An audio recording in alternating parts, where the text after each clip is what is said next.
इस्लाम धर्माचे प्रेषित मोहम्मद पैगंबर यांच्या जयंतीनिमित्त सोमवारी शहरात मुस्लिम बांधवांमध्ये मोठा उत्साह दिसून आला।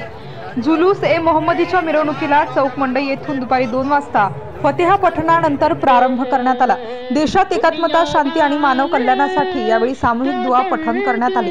यावेळेस पोलीस आयुक्त संदीप कर्णिक, पोलीस उपायुक्त किरणकुमार चौहान, भद्रकालीचे वरिष्ठ पोलीस निरीक्षक गजेंद्र पाटील, माजी आमदार वसंत गीते, विनायक पांडे, काँग्रेस शहराध्यक्ष आकाश छाजेड, माजी नगरसेवक गजानन शेलार, हेमलता पाटील, राहुल दिवे, गुलजार कोकणी, काँग्रेस अल्पसंख्याक शहराध्यक्ष हनीफ शेख आदींनी शहरे खतीब यांना पुष्पहार आणि शाल अर्पण करून शुभेच्छा दिल्या। हिसामुद्दीन अशरफी, नायब शहरे काझी सय्यद एजाज उद्दीन काझी, मुख्तार अशरफी तसेच उलमाए अहेले सुन्नत मोठ्या संख्येने उपस्थित होते। जुलूसच्या मार्गावर पताका, कमानी तसेच विद्युत रोषणाई करण्यात आली होती। मुस्लिम बांधवांनी रविवारी सायंकाळपासूनच विद्युत रोषणाई करून पताका लावून कमानी उभारण्यात आले होते।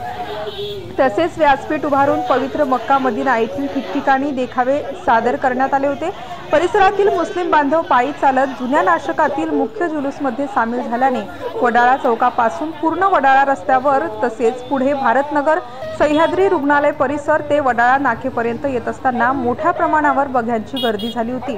तसेच दुतर्फी वाहतूक बंद करून मुंबई नाका पोलीस ठाण्याचे वरिष्ठ पोलीस निरीक्षक संतोष नरुटे यांनी एकतर्फी वाहतूक वळवून व्यवस्थित परिस्थिती हाताळली।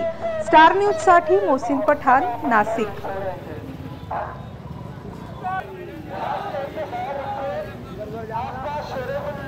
आलम की परवाह नहीं, ऐसे बाजू की